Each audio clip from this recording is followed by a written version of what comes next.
பைரவசாமி கோயில் அது. அந்த கோயிலில் என்னங்க அந்த அந்த சாமியை விட இதுதான் அதுக்கு வர்றவங்கெல்லாம் அதுக்கு சாப்பாடு கொடுக்குறாங்க. எங்கேருந்து வராங்க தெரியுங்களா? நேபாளில் காசிலேருந்து ஒருத்தர் வந்தார், ஒரு வாரம் தங்கியிருந்தார் எங்கள் ஊர். அவர் வந்து டெய்லி அதுக்கு சாப்பாடு கொடுத்துட்டு தான் அவர் சாப்பிடுவார். அது சாப்பிடலன்னா அவர் சாப்பிட மாட்டார். அந்த மாதிரிலாம் இருக்கிறாங்க. இப்போ இந்த மாதிரி உயிருக்கெல்லாம் எதுவும் செய்யாம நம்ம 100 கோயில் ஏறிய நமக்கு என்ன புண்ணியம் இல்லைங்க.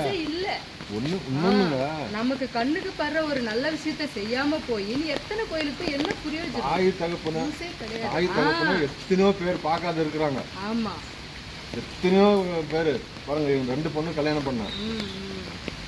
50 லட்ச ரூபா இருந்தது என்கிட்ட. 2 பொண்ணு கல்யாணம் பண்ணிட்டு இன்னைக்கு வாட்ச்மேன் வேலை செய்கிறேன். அந்த 50 லட்ச ரூபா நான் வச்சிருந்தேன்னா நான் இன்னைக்கு ஒரு ஓனராக இருந்திருப்பேன். எனக்கு ஃபஸ்ட்டு பசங்க நல்லா இருக்கணும்னு தான்.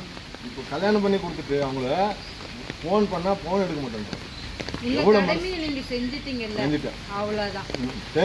நினைச்சுக்கோங்க, அவங்க செய்யறது செய்யாத அவங்களுக்குன்னு ஒண்ணு இருக்குல்ல, பேரண்ட்ஸை பாத்துக்கணும்னு அவங்களுக்கு ஒரு கடமைன்னு ஒண்ணு இருக்குல்ல, அதை அவங்க தவறிட்டாங்கன்னு நினைச்சுக்கோங்க.